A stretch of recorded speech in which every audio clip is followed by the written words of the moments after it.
Welcome back students. हमने last class हमारी जो थी उसमें हमने डायरेक्ट इनडायरेक्ट के कुछ बेसिक रूल्स पढ़े थे। बेसिक रूल्स में मैंने आपको बता दिया था कि डायरेक्ट इनडायरेक्ट और एक्टिव पैसिव में आपको कंफ्यूज होने की ज़रूरत नहीं है। एक्टिव पैसिव का जो टेबल हमने टेंस के अकॉर्डिंग देखा था उसमें आपने ये देखा था कि सेंटेंस एक्टिव का जब हम एक्टिव का हमारे सामने होता है, हम पैसिव बनाते हैं तो उसमें टेंस का चेंज नहीं होता है। लेकिन जब हम डायरेक्ट इनडायरेक्ट की बात करते हैं तो उसमें टेंस चेंज हो जाता है, जो प्रेजेंट होता है वो पास्ट हो जाता है। वो क्यों होता है? क्योंकि जब मैंने कल आपको डिस्क्राइब किया था तो अच्छे से बताया था कि डायरेक्ट इनडायरेक्ट जो है वो डायरेक्ट सेंटेंस वो होता है जो हम आपस में बात कर रहे हैं, देन फिर इसी बात को हम किसी और को, थर्ड पर्सन को बताते हैं, जहाँ पर वो स्टेटमेंट तो है लेकिन पर्टिकुलर पर्सन की प्रेजेंस नहीं होती। तो हम उस बात को कैसे प्रेजेंट करते हैं कि उसने ऐसा कहा था, उसने ऐसा करने को बोला था, तो जो टेंस है वो सडन चेंज हो गया क्योंकि प्रेजेंस और सेंटेंस की जो वैल्यू थी वो चेंज हो गई, राइट। अब कुछ बेसिक रूल्स पे आ जाते हैं। मैं फिर से रिमाइंड करवा देती हूँ कि जो हमने डायरेक्ट इनडायरेक्ट थे उसके 2 पार्ट्स देखे थे। जो इन्वर्टेड कॉमा से पहले लिखा जाता है उसको कहते हैं रिपोर्टिंग वर्ब। आपको याद रखना है, और मैं आज ग्रीन बोर्ड पे इसीलिए हूँ ताकि आपको अच्छे से दिखे और इसके नोट्स आप प्रॉपरली बना सके, क्योंकि सेंटेंस बनाने के लिए आपको प्रॉपरली देखना बहुत ज़रूरी है। तो जो इन्वर्टेड कॉमा के बाहर यानी स्टार्टिंग पोर्शन है उसको रिपोर्टिंग वर्ब बोलेंगे, और जो इन्वर्टेड कॉमा के अंदर है उसको हम बोलेंगे रिपोर्टिंग स्पीच। ये कल तक मैंने बता दिया था। उसके बाद एक चीज़ और बताई थी कि अगर रिपोर्टिंग वर्ब यानी इन्वर्टेड कॉमा से पहले का पार्ट, तो रिपोर्टिंग वर्ब अगर प्रेजेंट या फ्यूचर में है तो रिपोर्टेड स्पीच में टेंस में कोई चेंज नहीं होता है। हम इस चीज़ को फिर से देख लेते हैं, राइट। एक एग्जाम्पल मैंने कल लिखा था और उसके बाद अभी भी एक एग्जाम्पल, इस एग्जाम्पल से पहले एक और चीज़, बेसिक चीज़, कि इन्वर्टेड कॉमा और कॉमा हम जब इनडायरेक्ट का सेंटेंस बनाते हैं तो उसको हटा देते हैं और वहाँ पर हम दैट कंजक्शन यूज़ करते हैं, राइट। अब हम उसको देखते हैं बाय एग्जाम्पल कि फ्यूचर का है या ये है तो कैसे होगा। कल मैंने एक एग्जाम्पल लिखा था,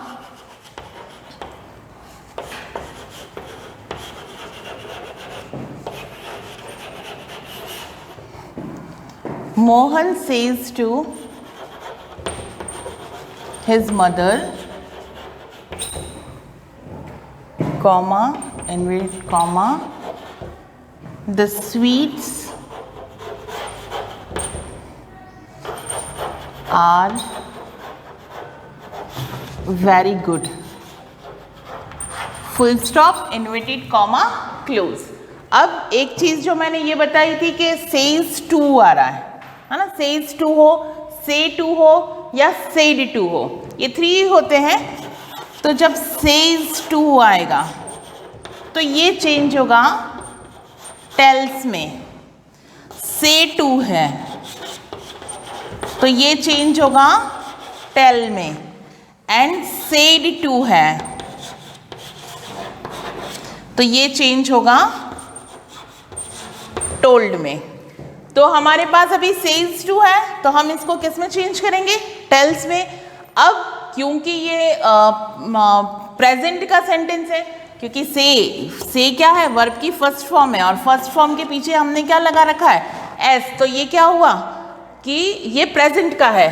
तो जब आगे का रिपोर्टिंग वर्ब का, अगर रिपोर्टिंग वर्ब में यहाँ पर प्रेजेंट या फ्यूचर है तो रिपोर्टेड स्पीच के अंदर कोई भी टेंस के अकॉर्डिंग चेंज नहीं होगा, राइट। अब हम इसका मैंने कल भी बताया था ID, that means indirect sentence. तो हम इसका इनडायरेक्ट देख लेते हैं। Mohan tales his mother that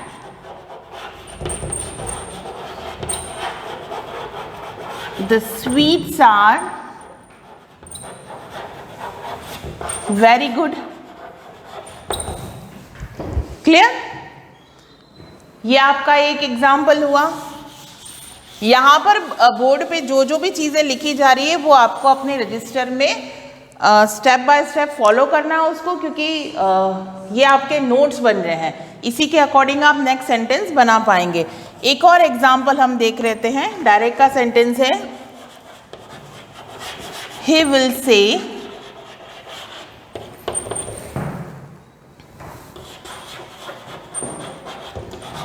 Ram writes a letter. अब फिर से वही बात मैंने कहा था, यहाँ पे प्रेजेंट था और यहाँ पे देखिए फ्यूचर है। विल से वर्ब की first form,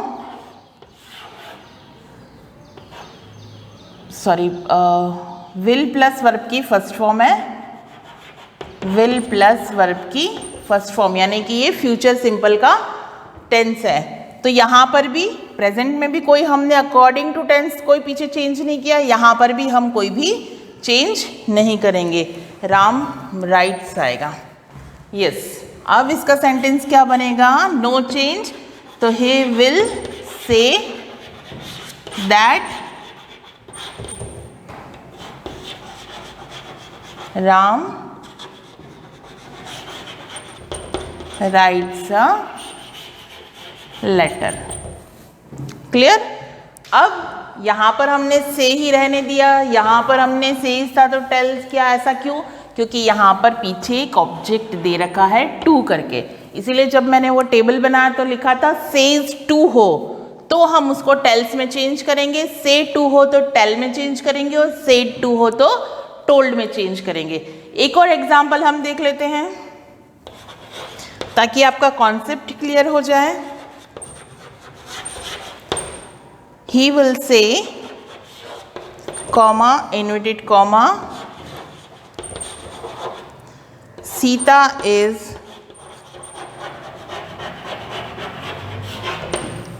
learning her lesson। फिर से वही, यहाँ पर फ्यूचर है तो रिपोर्टेड स्पीच में टेंस के अकॉर्डिंग कोई भी चेंज नहीं होगा। तो अब फिर से वही सेम इट इज लिख देंगे हम, सिर्फ इन्वर्टेड कॉमा और कॉमा हटेगा, जिसकी जगह हम कंजक्शन दैट यूज़ कर रहे हैं। आपको ये ध्यान रखना है कि बीच में सेंटेंस के बीच में कहीं पर भी किसी का नेम आता है तो उसके लेटर्स को आप स्मॉल नहीं करेंगे, जनरल मिस्टेक है। जनरली बच्चे 10th तक के बच्चे भी यही करते हैं कि अगर कहीं पर भी आ रहा है हम रनिंग राइटिंग लिख रहे हैं तो नेम के किसी भी नेम के फर्स्ट लेटर को भी हम रनिंग राइटिंग में जाने देते हैं, तो वो गलत है अकॉर्डिंग टू ग्रामर। ये आपका इनडायरेक्ट का सेंटेंस बन गया, ही will say that Sita is learning her lesson. ठीक है, यहाँ तो हमने ये देख लिया कि फ्यूचर और प्रेजेंट अगर यहाँ पर दे रखे हैं रिपोर्टिंग वर्ब में तो हम रिपोर्टेड स्पीच में कोई चेंज नहीं करेंगे। लेकिन अब हम देख रहे हैं कि रिपोर्टेड स्पीच में कहाँ पे कब कब चेंज हो सकता है। ये आप लोगों ने नोट डाउन कर लिया होगा, तो मैं इसको इरेज कर रही हूँ, और जब मैं बोलूँ सेंटेंस लिखूँ तो उसी के साथ आप लोग अपने पेन पेंसिल जो भी आपके हाथ में है उसको फटाफट चलाएं ताकि सेंटेंस आप साथ के साथ ही उतार सकें।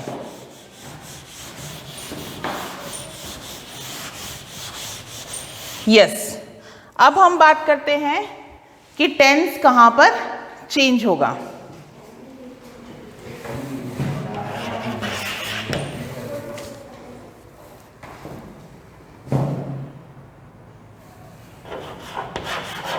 If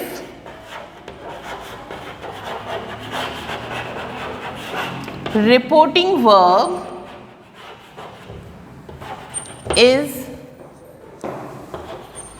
in past tense,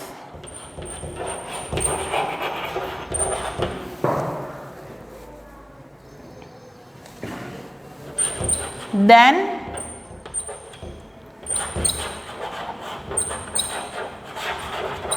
reported speech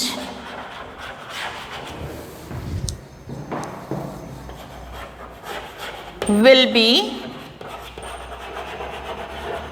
change according tense।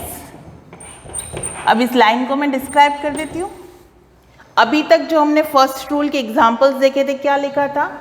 Reporting verb is in present और फ्यूचर, यानी कि प्रेजेंट और फ्यूचर में था तो हमने कोई चेंज नहीं किया था। अब आ रहा है if reporting verb is in past tense. Past tense that means यहाँ पर से और सेज ही देखा था, अब सेंटेंस में आएगा सेड वर्ड, ये हो गया past tense. Then reported speech will be change according tense. अगर आपके सेंटेंस में सेड वर्ड आ रहा है देन वो टेंस के अकॉर्डिंग ज़रूर से चेंज होगा। यस, अब हम इसको अकॉर्डिंग टू टेंस देख लेते हैं। फर्स्ट जो हमारा चेंज होगा वो होगा प्रेजेंट सिंपल। प्रेजेंट सिंपल अगर है तो उसको हम चेंज करेंगे पास्ट सिंपल में। अब मैंने ये चीज बताई थी आपको, ये आ गया चेंज टेंस के अकॉर्डिंग। यस, अब प्रेजेंट सिंपल, ये आपको पता होना चाहिए कि प्रेजेंट सिंपल में क्या क्या यूज होता है। प्रेजेंट सिंपल में यूज होगा वर्ब की फर्स्ट फॉर्म, ठीक है, या फिर फर्स्ट फॉर्म के साथ एस और ईएस, राइट, या फिर यूज होगा डू या डज नॉट, ठीक है। तो वहीं पर सामने क्या जाएगा? वर्ब की सेकंड फॉर्म, और सेकंड फॉर्म के साथ क्या यूज होगा? डिड नॉट प्लस वर्ब की फर्स्ट फॉर्म। ये तो हुआ हमारा टेंस का फर्स्ट पार्ट। अब हम इसका एग्जाम्पल भी देख लेते हैं। मैंने नीचे का एग्जाम्पल इसलिए इरेज नहीं किया था ताकि आपको मैं कंपेयर करूं, लेकिन क्योंकि ये बोर्ड, यस, अब मैं आपको वैसे ही बता देती हूँ। यस, अब प्रेजेंट सिंपल अगर डायरेक्ट में है तो हम उसको इनडायरेक्ट में बदलते टाइम पास्ट सिंपल में बदलेंगे। अब ये जब वीडियो स्टार्ट हुआ तब मैंने आपको एक चीज़ बताई थी कि एक्टिव पैसिव और डायरेक्ट इनडायरेक्ट में आपको कंफ्यूज नहीं होना है। क्यों नहीं होना है कंफ्यूज? क्योंकि आप जब एक्टिव पैसिव पढ़ते हैं तो उसमें टेंस सेम रहता है, चाहे आप एक्टिव से पैसिव में आ रहे हैं। लेकिन डायरेक्ट इनडायरेक्ट में आपने देख लिया, फर्स्ट रूल में ही आपको समझ में आ गया प्रेजेंट सिंपल है तो जब इनडायरेक्ट बनाएंगे तो वो पास्ट सिंपल हो जाएगा। इसका हम एक एग्जाम्पल देख लेते हैं।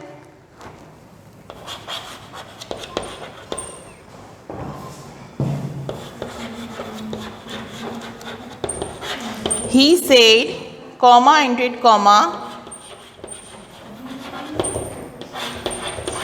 Hari plays football, right. अब फिर से हम इस पॉइंट को डिस्क्राइब कर रहे हैं। If reporting verb is in past tense then reported speech will be change according to tense. अब ये आ गया पास्ट टेंस रिपोर्टिंग वर्ब का, ये है पास्ट टेंस, राइट। अब हमें इसमें यहाँ पर रिपोर्टेड स्पीच में टेंस के अकॉर्डिंग चेंज करना। आप देख रहे हैं मैंने क्या लिखा था? प्रेजेंट सिंपल है, वर्ब की फर्स्ट फॉर्म है, फर्स्ट फॉर्म में एस ई एस, तो हम जब चेंज करेंगे तो वर्ब की सेकंड फॉर्म लगा देंगे, और डू डज नॉट हो तो डिड नॉट लगा देंगे, राइट। तो अब हम इसको, राइट, तो he said that Hari played football।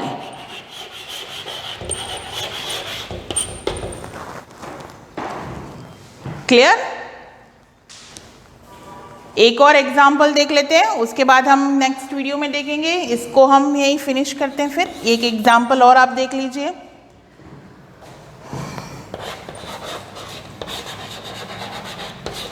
Mohan said, comma, inverted comma, Hari tells a lie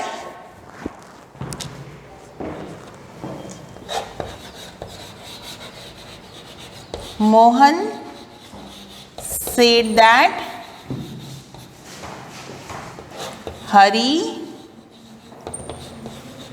told a lie. Clear?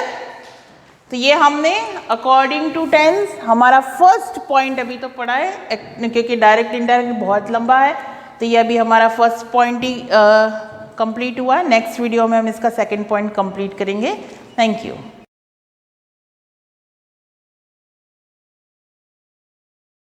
बात विद्यार्थियों, कल हमने समास के बारे में अध्ययन किया था। आज उसी समास का सेकंड पार्ट भाग 2, जिससे बचे हुए जो समास हैं उनके भाग और उनकी परिभाषा के बारे में अध्ययन करेंगे।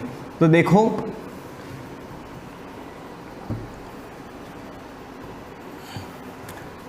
समास जो शब्द था हमने बात की, सम धन आज से बना हुआ शब्द था, और समास की परिभाषा के बारे में देखा था। दो या दो से अधिक शब्दों के परस्पर मेल को समास कहते हैं। समास में विग्रह होता है और संधि में दो या दो से अधिक वर्णों का मेल होता है, और समास में शब्दों का मेल होता है। तो उसी समास में हमने परिभाषा के साथ पहला अव्ययभाव समास, जिसमें अव्यय प्रथम शब्द की बात की थी। दूसरा तत्पुरुष समास और उसके प्रमुख भेद, जिसमें द्वितीय पद प्रधान होता है और उसमें उसके प्रमुख कितने भेद हैं। तत्पुरुष समास के 6 भेद, 6 कारकों के आधार पर। उसमें 2 कारक, कर्ता कारक और संबोधन कारक को छोड़ करके सभी कारक इसमें तत्पुरुष समास में आते हैं।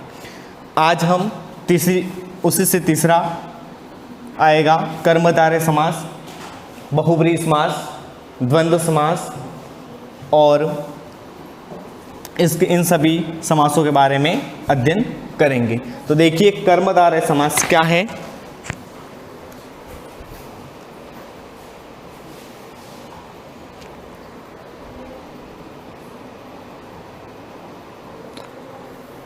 कर्मधारय समास की बात करें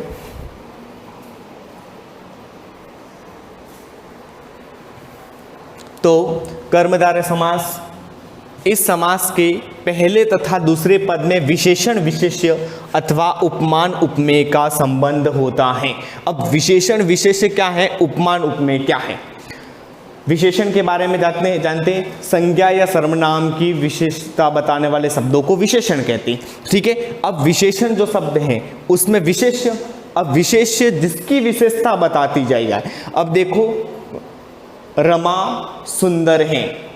अब रमा विशेष्य हो गई, उसकी विशेषता क्या है, सुंदर है।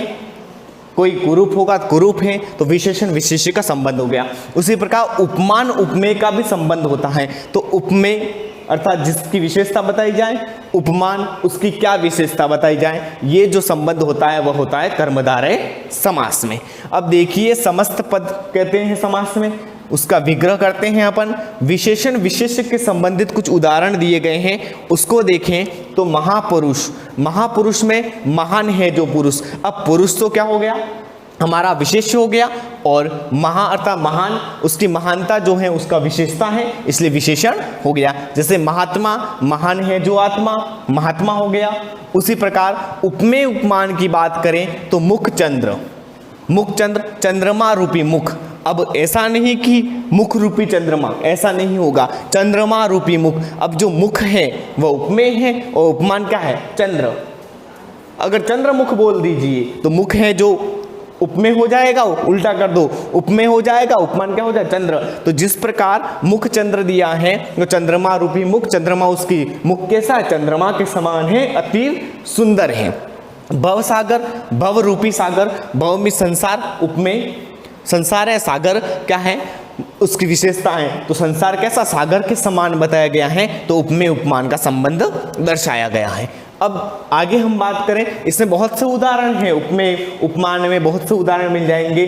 चरण कमल है, ठीक है, कमल नयन है, तो बहुत से उदाहरण आपको मिल जाएंगे, वो आपको देखने मिल जाएंगे। द्विगु समास, नेक्स्ट की बात करें, इस समास का पहला पद संख्यावाची अर्थात गणनाबोधक होता है। संख्यावाची जहां पर होगा वहां द्विगु समास होगा और दूसरा पद प्रधान होता है, क्योंकि इसमें यह जाना जाता है कि इतनी वस्तुओं का समूह है, इतनी वस्तुओं का समूह दर्शाया गया है, वहां पर द्विगु समास होता है। जैसे त्रिलोक, 3 लोकों का समूह, शताब्दी 100 अब्दों वर्षों का समूह, सतसई 700 दोहों का समूह, चौराहा 4 राहों का समाहार। समूह भी आता है, कहीं पर समाहार शब्द भी आता है, वहां पर कौन सा समास होगा? द्विगु समास होगा। मोस्टली ये ध्यान रखना है हमें कि द्विगु समास हमेशा संख्यावाची होता है। इसमें द्विगु समास में कुछ कुछ अपवाद भी हैं, जैसे ये त्रिलोक लिखा, शताब्दी लिखा, सत्य लिखा, ये आगे भी आ सकते हैं तो कभी पीछे भी आ सकते हैं। कुछ समस्त पदों में शब्द के अंत में भी संख्यावाचक शब्द या शब्दांश आ सकता है।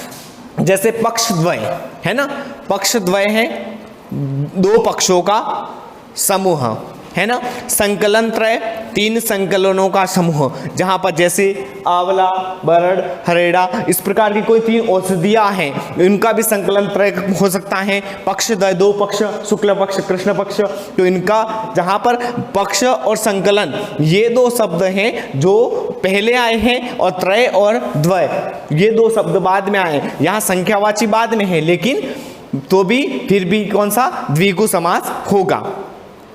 नेक्स्ट देखते हैं आगे,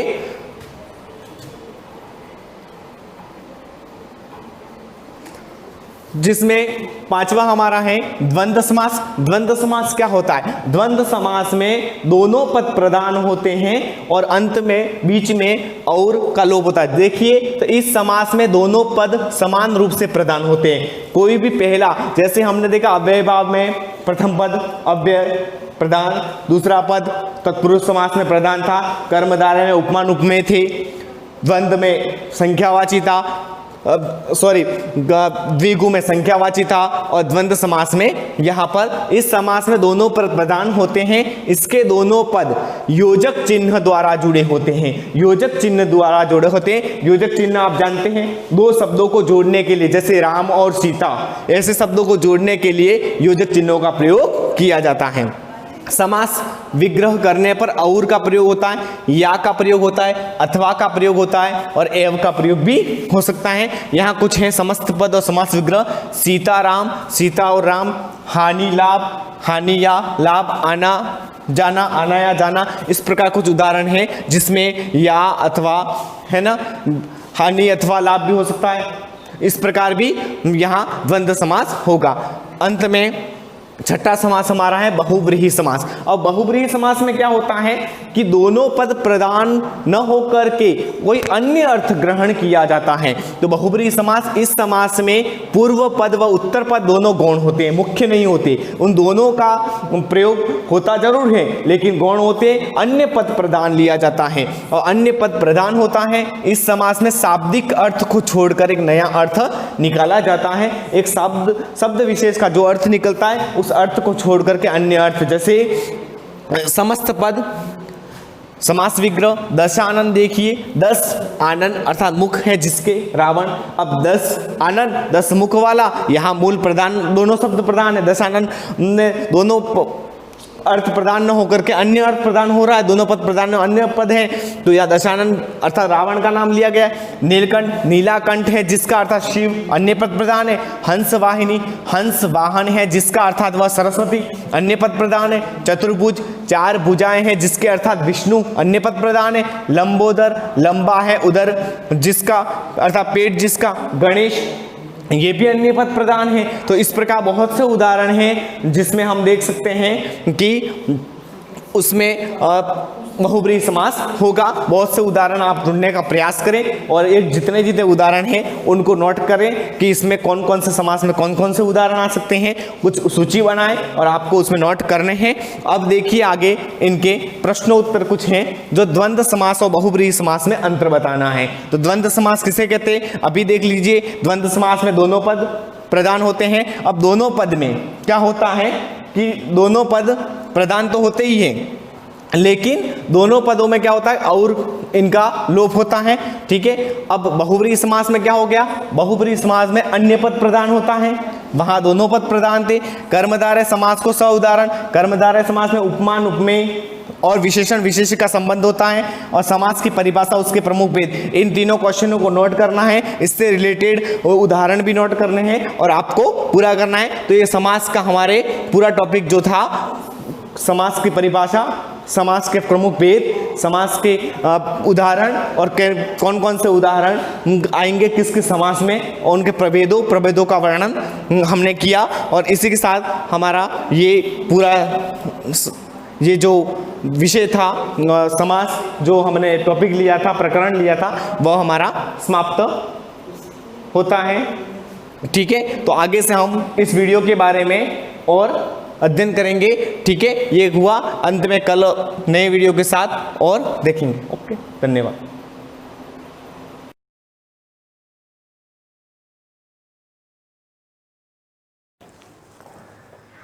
good morning students, welcome to the class. Last जो क्लास थी उसमें एग्जाम्पल्स चल रहे थे हमारे। एग्जाम्पल नंबर 14 का फर्स्ट मैं बता चुकी थी, उसका जो एग्जाम्पल नंबर सेकंड है उसके लिए भी मैंने क्लू दे दिया था।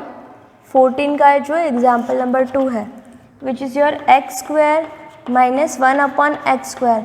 इसका वैल्यू आपको फाइंड करना था, जबकि आपको x का वैल्यू गिवन था, x इज इक्वल टू 2 + √3। यहाँ से आपने 1/x का वैल्यू निकाला था। अब you have the x, you have the 1/x।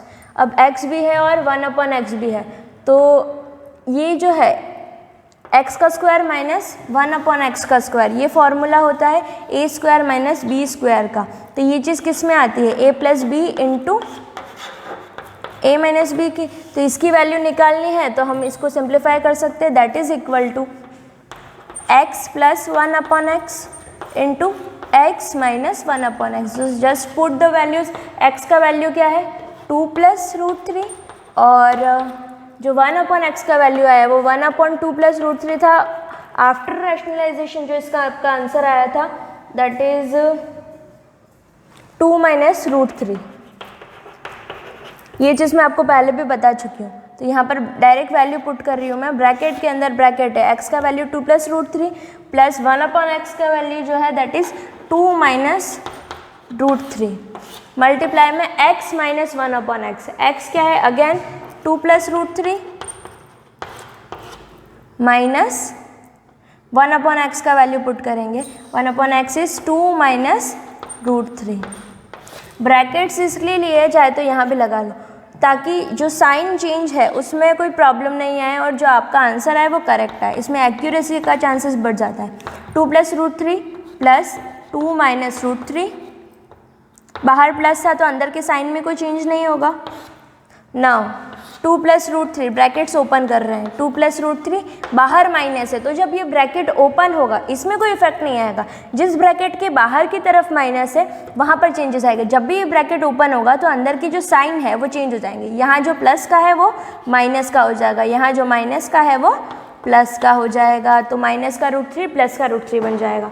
अब इस ब्रैकेट को ओपन करते हैं, बट यहाँ पर मल्टीप्लीकेशन है तो ये चीज़ ध्यान रखना, पहले इसको सॉल्व कर दो। प्लस का √3 माइनस का √3 हट गया, 2 + 2 इज 4। यहाँ पर प्लस का 2 माइनस का 2 हट गया और क्या बचा √3 + √3। कितने √3 हो गए 1 √3 + 2 1 √3 2 √3 आ गया। अब दोनों को मल्टीप्लाई करना है तो 4 × 2 = 8। √2 के अंदर रूट के अंदर नंबर्स को नहीं घुसाना है, तो that is equal to 4 × 2 = 8 √3। That's the value of x² minus 1/x²। अब इसके बाद हमारी एक्सरसाइज स्टार्ट हो रही है। एक्सरसाइज में भी वैसे ही क्वेश्चन है जैसे हमने एग्जाम्पल्स में सॉल्व किए थे, वो बस इसलिए है कि जितना ज़्यादा आप प्रैक्टिस करेंगे उतना ज़्यादा समझ में आएगा।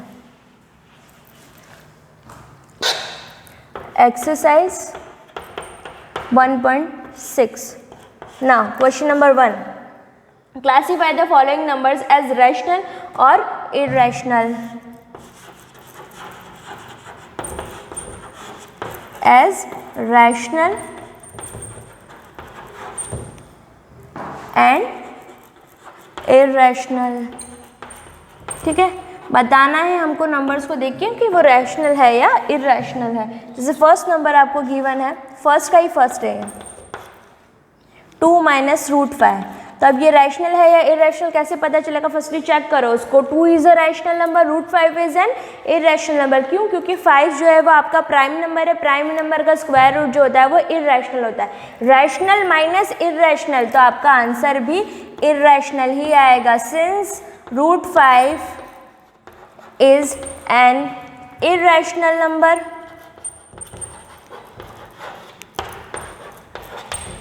Therefore 2 minus root 5 is also an irrational number। ये भी एक अपरिमेय संख्या होगी। क्लियर?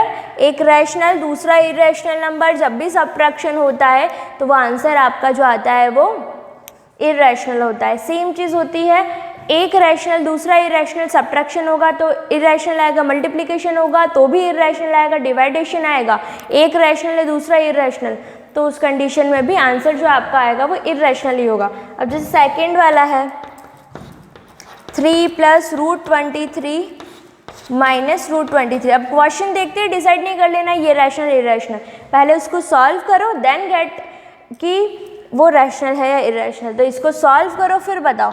तो 3 प्लस रूट 3 ब्रैकेट्स ओपन होंगे माइनस रूट 23, 23 से 23 कैंसिल और आंसर क्या बना आपका 3। तो दिस इज द, तो 3 क्या है, रैशनल है या इरैशनल नंबर, इसलिए हो जाएगा आपका क्वेश्चन नंबर थर्ड। फर्स्ट का ही थर्ड है ये, उसमें क्या है ये 2 रूट 7 अपॉन 7 रूट 7। क्लियर? अब इसको हमको चेक करना है रैशनल है या इरैशनल। अब ऐसे देख लिया, हाँ देखने में तो ये रूट 7 हमारा इरैशनल होता है, ये भी इरैशनल है, तो इसीलिए उस हिसाब से तो हमारा जो आंसर आना चाहिए दैट शुड बी इरैशनल। लेकिन ये देखो रूट 7 है, ये रूट 7 सिमिलर नंबर्स है। When you do 8 by 8 you always get 1, when you do 1000 by 1000 you always get 1, when you do 1 lakh divide by 1 lakh that is also 1। तो similar number को when you do x by x you get 1, when you do x plus 2 upon x plus 2 you get 1। जब similar number को similar number से divide किया जाता है तो you will get always 1। तो यहाँ पर रूट 7 डिवाइड बाय रूट 7 तो ये 1 आएगा। तो यहाँ पे क्या है 2/7 आपका आंसर है, which is p by Q formation, p और q नॉट इक्वल टू 0 होना चाहिए। Now 2/7 is rational number. Okay, now जो नेक्स्ट है वो 1/√2 है, तो डायरेक्टली पता चल रहा है √2 इज़ एन इरैशनल नंबर, तो 1/√2 भी इरैशनल होगा क्योंकि उसका रेसिप्रोकल ही है। √2 का जब उल्टा कर देंगे तब 1 is rational other is irrational, तो इज ओवरऑल जो आपका आंसर बनेगा दैट इज इरैशनल। देन आता है 2π, since we know that pi is an irrational number, तो 2π भी इरैशनल नंबर होगा।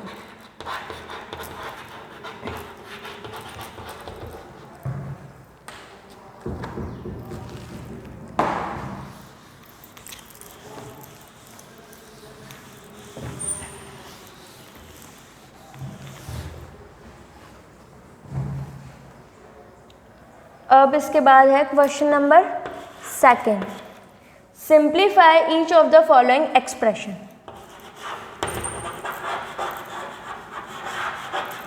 सिंप्लीफाई करना है आपको। जैसे क्वेश्चन नंबर 1 है 3 plus √2 into 2 plus √2, 3 plus √2 into 2 plus √2।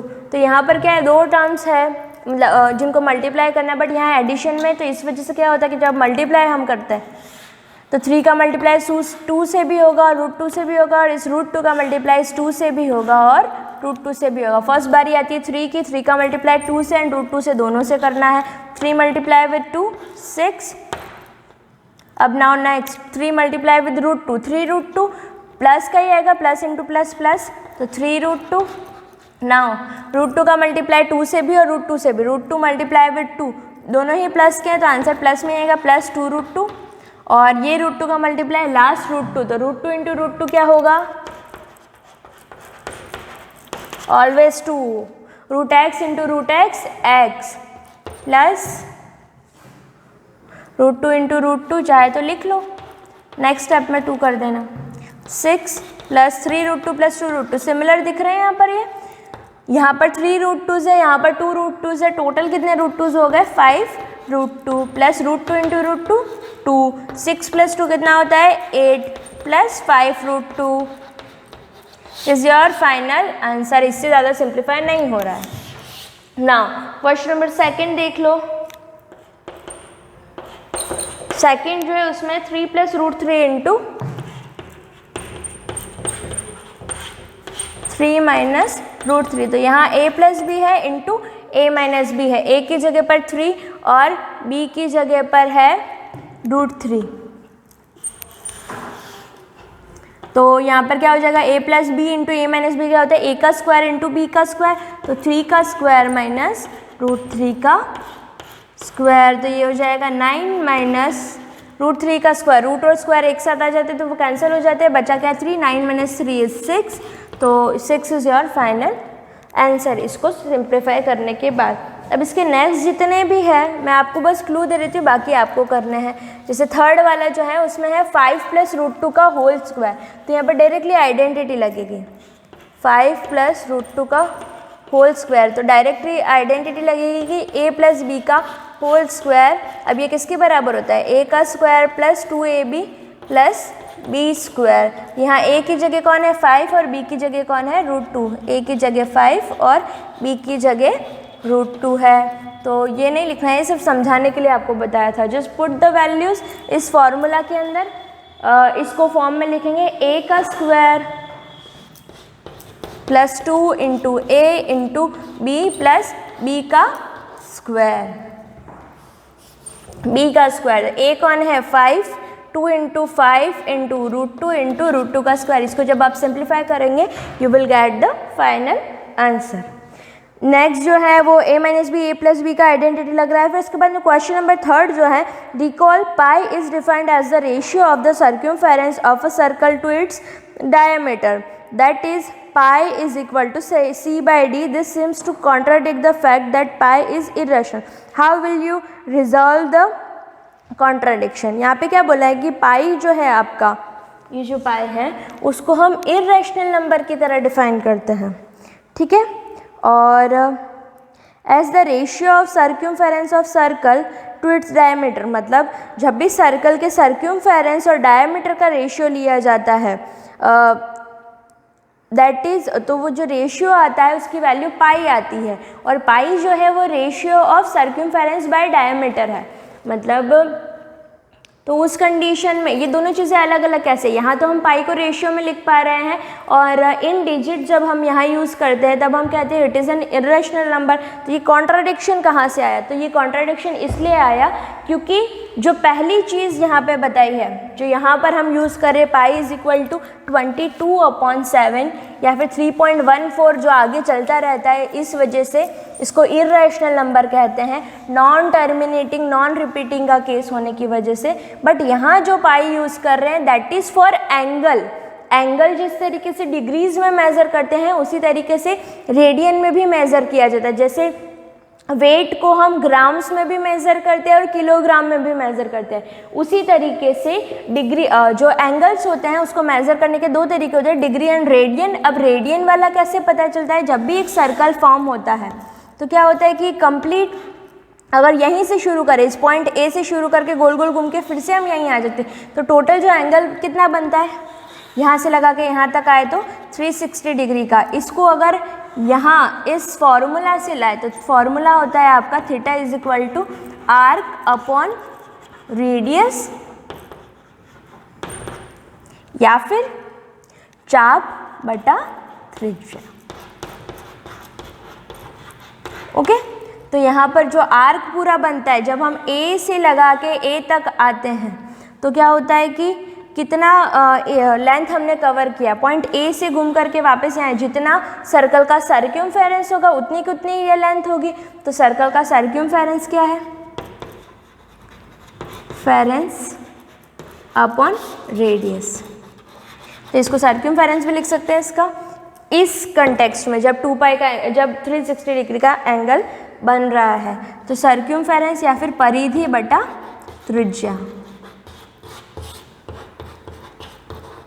Okay, तो परिधि आपकी क्या होनी चाहिए, अगर इसका रेडियस r है तो 2 पाई r परिधि और रेडियस हो गया r, तो आपका जो एंगल बना वो क्या बना, 2 पाई एंगल बना। तो 360 डिग्री को रेडियन में 2 पाई लिखते हैं, क्योंकि ये भी गलत नहीं है और ये भी गलत नहीं है। तो उसी केस में उसी फॉर्मूला का यूज़ करके क्वेश्चन में ये कहा है कि ratio of circumference upon diameter, diameter यानी कि 2r इस पाई। तो इसको तो यहाँ तो रेशियो में हम लिख पा रहे हैं, और जो इससे पहले हमने पढ़ा था कि पाई इज़ एन इरेशनल नंबर, तो दोनों चीज़ें अपोजिट होगी। अगर रेशियो में लिख पा रहे तो it should be rational number, लेकिन यहाँ पर ऐसा इसलिए होता है, यहाँ जैसे देखो r से r कैंसिल, 2 से 2 कैंसिल, तो क्या आता है ये रेशियो, पाई आता है। तो पाई को इन रेशियो लिख पा रहे हैं 2 पाई r अपॉन 2r। तो यहाँ पर जो है पाई इज़ फॉर एंगल, और वहाँ पर जो पाई अपन यूज़ करते हैं 22/7 एज अ डिजिट यूज़ कर सकते हैं। अब इसके बाद के जो क्वेश्चंस है आप खुद प्रैक्टिस करने की कोशिश करें, और नेक्स्ट जो क्वेश्चंस है हम नेक्स्ट क्लास में कंटिन्यू करेंगे। Thank you.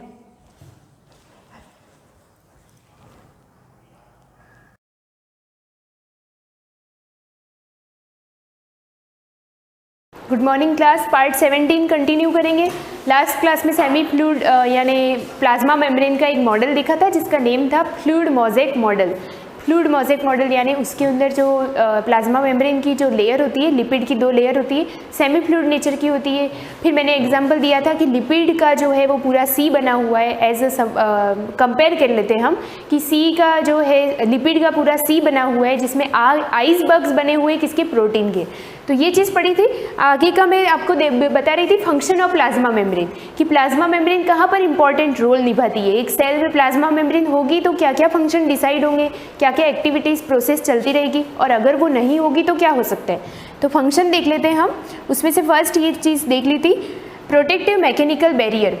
प्लाज्मा मेम्ब्रेन अगर है तो एक सेल को वो क्या दे रही है, प्रोटेक्शन दे रही है, मैकेनिकल बैरियर दे रही है। बैरियर किसको सब बोलते हैं आप, बैरियर का मीनिंग होता है कि अंदर से मतलब बैरियर मतलब अवरोध पैदा करती है, यानी हर कोई चीज़ अंदर नहीं आ रही है, हर कोई चीज़ सेल से बाहर नहीं जा रही है। तो एक तरह से वो प्रोटेक्शन दे रहा है सेल को, कौन, प्लाज्मा मेम्ब्रेन। हम फंक्शन पढ़ रहे हैं प्लाज्मा मेम्ब्रेन के। तो सबसे फर्स्ट है प्रोटेक्शन देना, सेकेंड है मैकेनिकल बैरियर, यानी ऐसी चीज़ जो हर चीज़ को अपने अंदर आने से रोकती है। It act as a mechanical barrier that protect the internal content of the cell. वही चीज़ें एक प्रोटेक्शन की तरह या एक मैकेनिकल बैरियर की तरह काम करती है। तो आप नोट्स बनाओ। सबसे पहले ये यहाँ तक तो बन गए होंगे, फिर आपने लिखा होगा हेडिंग डालना फंक्शन ऑफ प्लाज्मा मेम्ब्रेन। ये लाइन लिखने की ज़रूरत नहीं है, आप फर्स्ट पॉइंट डाल देना प्रोटेक्टिव मैकेनिकल बैरियर। अगर आपको इस वर्ड से ही क्लियर हो जाता है तो बहुत अच्छी बात है, प्रोटेक्शन देना मैकेनिकल बैरियर की तरह। नेक्स्ट है सेकेंड फंक्शन है इसका shape. It provides a defined shape to semi fluid content of the cell. हमको पता है कि प्लाज्मा मेम्ब्रेन के अंदर जो लिक्विड भरा होता है वो किस फॉर्म में होता है, सेमी फ्लूइड। सेमी फ्लूइड का मीनिंग है अर्ध तरल अवस्था में, यानी आधा लिक्विड और आधा सॉलिड, लाइक जेल स्टेट में बोल सकते हैं हम। तो ये बोल रहा है कि शेप डिसाइड करता है। अगर प्लाज्मा मेम्ब्रेन होगी सेल के आउटर बाहर पोर्शन में तो वो सेल को एक क्या देगा, डिफाइनेड शेप देगा। नहीं तो सेमी फ्लूइड का तो कोई शेप ही नहीं होता, वो तो कहीं पर भी फैल जाएगा।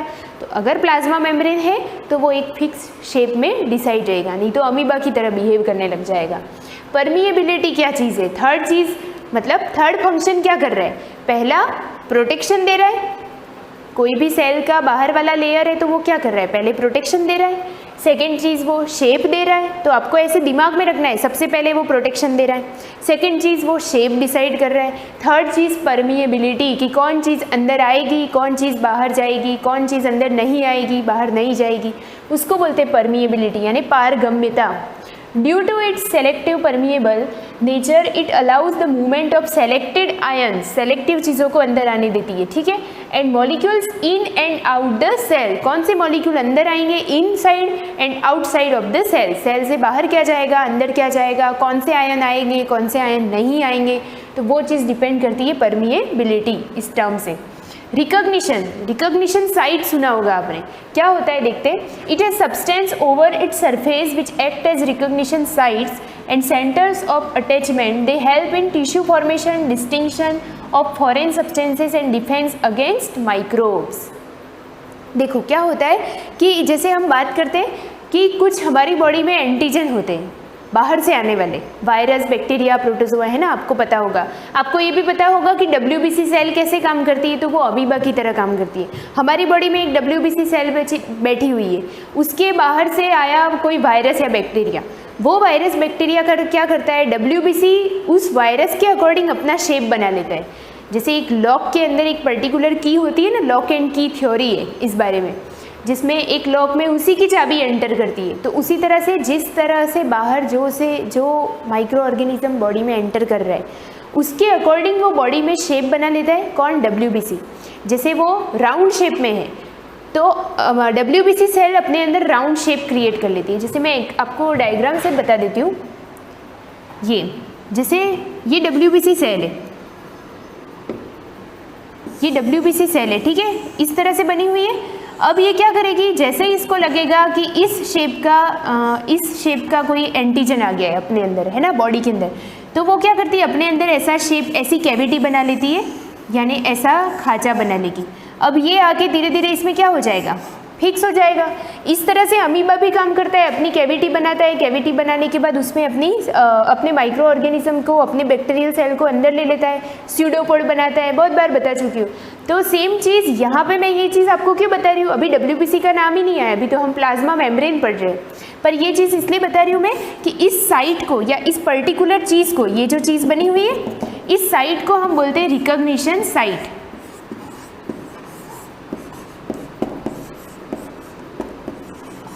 रिकॉग्निशन साइट बुक में दे रखा है, यहाँ पे प्रॉपर लिखा नहीं हो तो आप बुक में से पढ़ सकते हो। इसको बोलते हैं रिकॉग्निशन साइट। जो वर्ड आपके अभी मैं जो चैप्टर पढ़ा रही हूँ, जो पैराग्राफ पढ़ा रही हूँ, फंक्शन पढ़ा रही हूँ, उसमें ये वर्ड आया रिकॉग्निशन साइट। मतलब ये कि वो साइट जहाँ पर बाहर से आने वाला जो माइक्रो ऑर्गेनिज्म था या जो भी बैक्टीरिया, वायरस था, इसने अपने अंदर का शेप उसके अकॉर्डिंग बना दिया।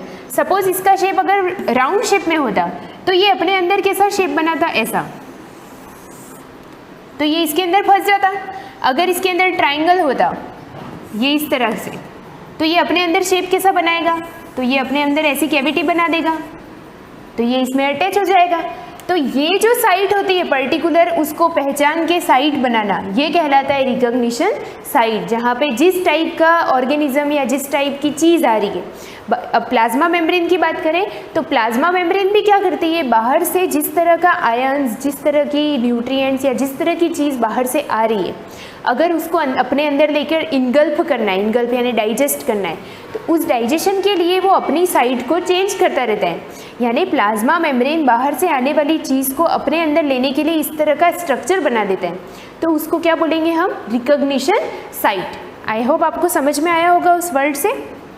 अब यहाँ पे आया ना ये word, it has substance over its surface which act as recognition site and center of attachment. ऐसा सेंटर बना देता है जहाँ से बाहर से आने वाला आयन्स, बाहर से आने वाला न्यूट्रिएंट्स, बाहर से आने वाली कुछ भी चीज़ उससे अटैच हो जाए, उससे जुड़ जाए। मतलब अपने अंदर वो ऐसी कैविटी बनाएगा जैसा शेप उस बाहर से आने वाली चीज़ का होगा, उसको बोलते हैं recognition site. They help in tissue formation, distinction of foreign substance and defense against microbes. ऐसा क्यों करता है वो, प्लाज्मा मेम्ब्रेन ऐसा काम क्यों करता है, जैसे WBC हमको बीमारी से लड़ने के लिए ऐसा करता है, बाहर से कोई बैक्टीरिया आ गया है तो उसको ख़त्म करने के लिए WBC ऐसा करता है। ऐसा नहीं कि WBC का ऐसा करने का शौक है, WBC इसलिए उसको हम क्या बोलते हैं, soldier cell of our body, human body. हमारे अंदर वो सोल्जर की तरह काम करता है, क्योंकि बाहर से आने वाली चीज़ को वो इसी तरह से रिकॉग्निशन साइट बनाकर ख़त्म कर देता है। तो सेम एज हम प्लाज्मा मेम्ब्रेन की बात करें तो प्लाज्मा मेम्ब्रेन भी क्या कर रहे हैं, अपने अंदर जो भी चीज़ बाहर से आ रही है उसको अपने अंदर अटैचमेंट बना के, कैविटी बना के फंसा रही है, उसको इनगल्फ यानी डाइजेस्ट कर रही है या उसको डिस्ट्रॉय कर रही है, जिससे उसको किससे डिफेंस अगेंस्ट माइक्रोब यानी बाहर से आने वाले माइक्रोब से वो डिफेंस हो जाएगी, डिफेंस यानी बचाएगी, खुद को सुरक्षित करेगी। चलो 5th पॉइंट लेते हैं हम, सेल कंटिन्यूटी। आप याद रखना, फर्स्ट था protection and mechanical barrier, second चीज़ शेप, थर्ड चीज़ क्या आ गई परमिएबिलिटी, फोर्थ आ गया recognition site. 5th point cell continuity. Cell की कंटिन्यूटी कैसे बनती है? At some places plasma membrane of adjacent cell become continuous to form cell junction. कुछ क्या होता है कि सेल मेम्ब्रेन में कई बार क्या होता है, जंक्शन बन जाते हैं, पिट कनेक्शन या जंक्शन बन जाते हैं। जंक्शन का मतलब ये होता है कि दो सेल को बीच में जोड़ने वाला एक कनेक्टिव लिंक, एक सेल है उसके नीचे दूसरी सेल है, लेकिन दोनों सेल को आपस में कनेक्टिव लिंक तो होना चाहिए, तो उस कनेक्टिव लिंक को बोलते हैं हम जंक्शन। तो इस तरह से जंक्शन बन जाता है, उस जंक्शन से सेल की क्या बनी रहती है, कंटिन्यूटी बनी रहती है, यानी लाइफ की। मतलब ये कि एक सेल का मटेरियल दूसरी सेल में आता रहेगा, तो अगर सपोज वो ऊपर वाली सेल डैमेज होती है तो जंक्शन के थ्रू उसके सारे मटेरियल नीचे आ जाएंगे, तो नीचे वाली सेल लिविंग स्टेट में रहेगी, भले ऊपर वाली सेल अगर डैमेज हो भी जाती है। तो इसलिए इसको बोला है सेल कंटिन्यूटी, यानी लाइफ की कंटिन्यूटी या सेल की कंटिन्यूटी उससे बनी रहती है। नेक्स्ट है specialisation. It gets modified to perform different function. Example है absorption of microvilli. Microvilli, villi word आपने सुना होगा, हमारी जो छोटी आंत होती है उसके अंदर विली नाम का फिंगर लाइक प्रोजेक्शन होता है, जिसकी वजह से हमारी बॉडी की ग्लूकोज हमारे ब्लड तक पहुंचती है। तो इस विली का फंक्शन क्या है? एब्जॉर्प्शन, हमने जो ग्लूकोज खाई उसको ब्लड स्ट्रीम में पहुंचा देना, तो एब्जॉर्प्शन एक मेन काम हुआ। तो उसी तरह के हमारे प्लाज्मा मेम्ब्रेन में बहुत सारे स्पेशल फंक्शन होते हैं माइक्रोविली की तरह, जो एब्जॉर्प्शन का काम करते हैं। नेक्स्ट है एंडोसाइटोसिस और उसके बाद है एक्सोसाइटोसिस। दोनों सिमिलर है लगभग, दोनों में एक चीज़ का फर्क है। Endocytosis due to flexible nature of plasma membrane, क्योंकि प्लाज्मा मेम्ब्रेन फ्लेक्सिबल होती है, प्लीएबल एक वर्ड आया था, फ्लेक्सिबल नेचर की वजह से it enable the cell to engulf food and other substance foreign particle. वही चीज़ जो मैंने आपको बताई, इनगल्फ का मतलब है बाहर से आने वाले माइक्रोब्स को अपने अंदर लेकर उसको पूरी तरह से डाइजेस्ट कर देना।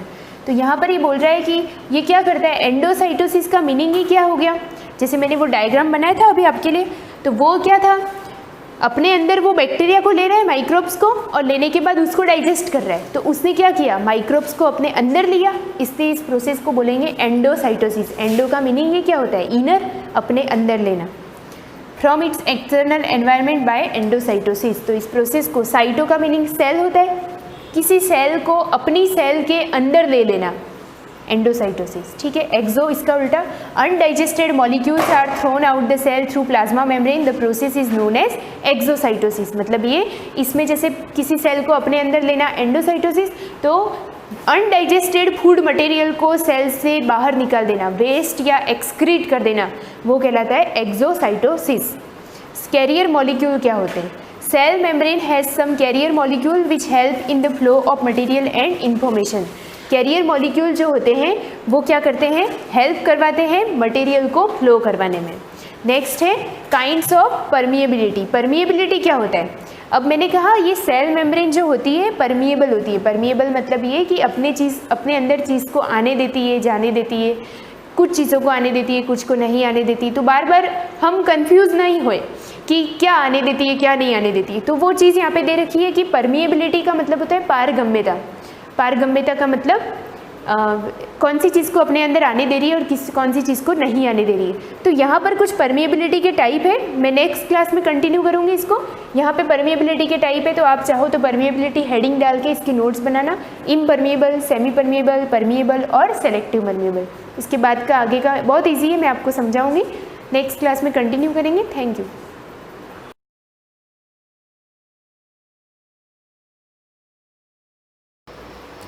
Good morning students. हम ज्योग्राफी का फर्स्ट चैप्टर पढ़ रहे थे, इंडिया साइज एंड लोकेशन, यानी कि भारत की स्थिति, कहाँ पर स्थित है भारत, कौन से लैटिट्यूड में है, कौन से लॉन्गिट्यूड में है, ये सारी चीज़ें हमने देख ली थी।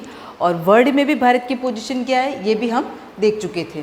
अब जो इसके अंदर आता है नेबरिंग कंट्रीज़ कौन कौन सी है और किन किन देशों के साथ अपने रिलेशन से हम क्या क्या उनसे एक्सपोर्ट करते हैं, क्या इंपोर्ट करते हैं, ये सारी चीज़ें हम इस वीडियो के अंदर पढ़ेंगे। India has had close contact with many countries of the world since very ancient times. आप लोगों ने 7th क्लास में एक चैप्टर पढ़ा था, उसके अंदर हम लोगों ने पढ़ा था सिल्क रूट के बारे में। तो सिल्क रूट वहाँ पर क्या था, उसमें ये दे रखा था कि जो भी फॉरेन ट्रैवलर्स आते थे उस रूट के थ्रू वो क्या करते थे, इंडिया में आते थे। और वहाँ पर ये चीज़ भी दे रखी थी कि हम कौन कौन सी चीज़ों को हम दूसरे देश में बेचते थे और दूसरे देशों से हम कौन कौन सी चीज़ें मंगवाते थे।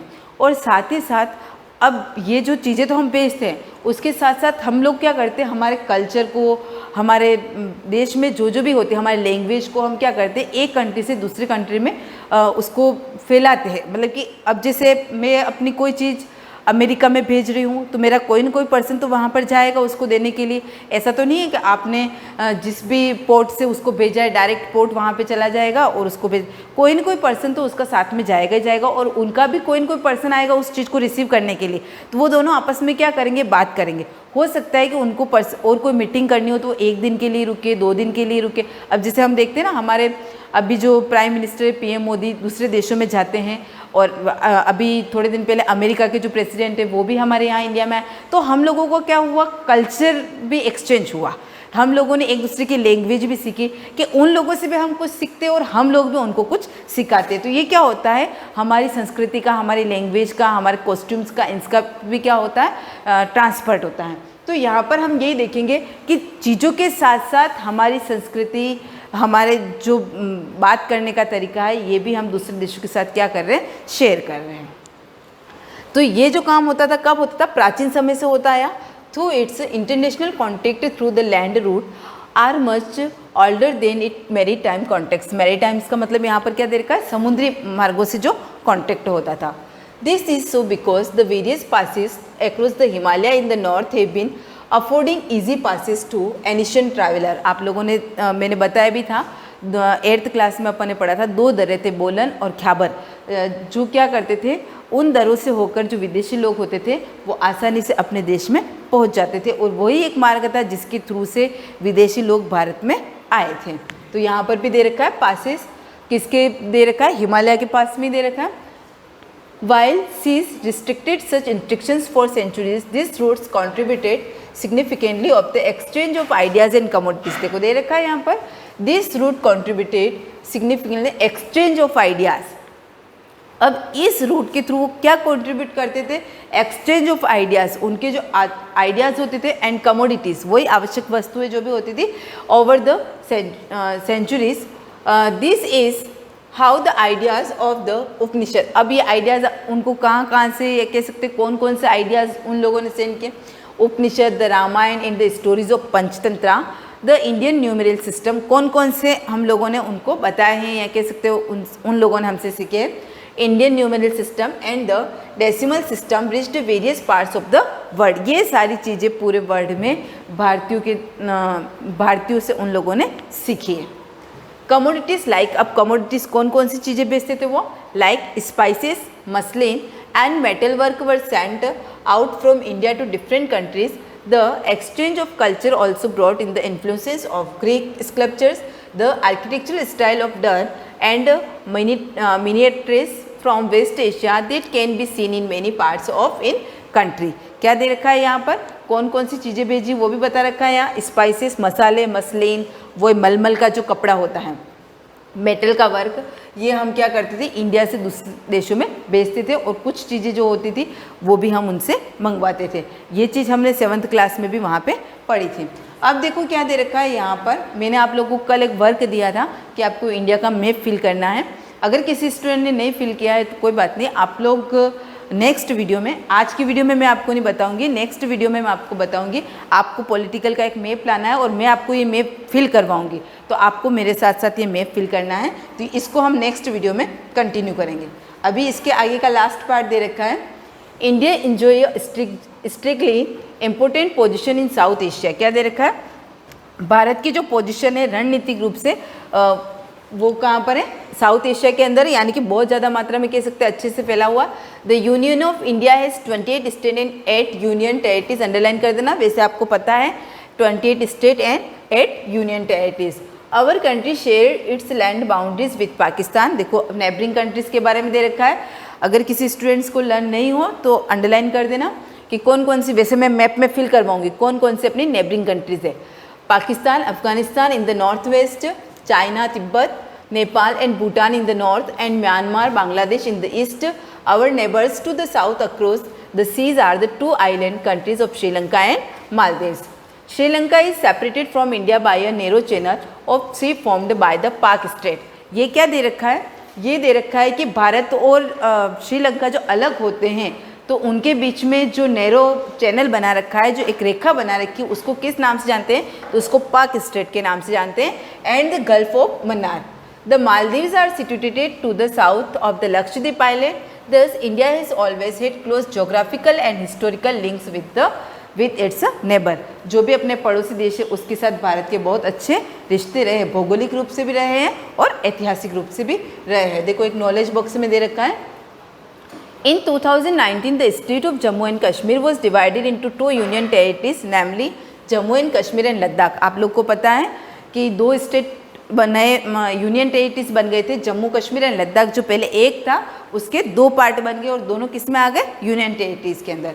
To union territories of Daman and Diu and Dadar and Nagar Haveli merged into a single union territory of Daman, Dadar and Nagar Haveli on 26 जनवरी 2020। अब यहाँ पर कुछ बच्चों के माइंड में आया होगा, यहाँ पर तो ऊपर गलत दे रखा है, 28 स्टेट और 9 यूनियन टेरिटरीज होना चाहिए, लेकिन नीचे आप लोग को यहाँ पर बता रखा है कि पहले दमन दीव और दादर एंड नागर हवेली अलग अलग यूनियन टेरिटरीज थी, जो क्या हो गई है? मर्ज हो गई। और ये मर्ज कब हुई है? 26 जनवरी 2020, यानी कि रिसेंटली ये चेंज हुआ है। तो अब आपको करंटली पूछा जाए तो 28 स्टेट एंड 8 यूनियन टेरिटरीज, यानी कि यहाँ पर दो बनी है जम्मू कश्मीर और लद्दाख, लेकिन यहाँ पर क्या हुआ? एक मर्ज भी हो गई, तो वापस अपनी डिजिट कितनी हो गई? 8 डिजिट हो गई।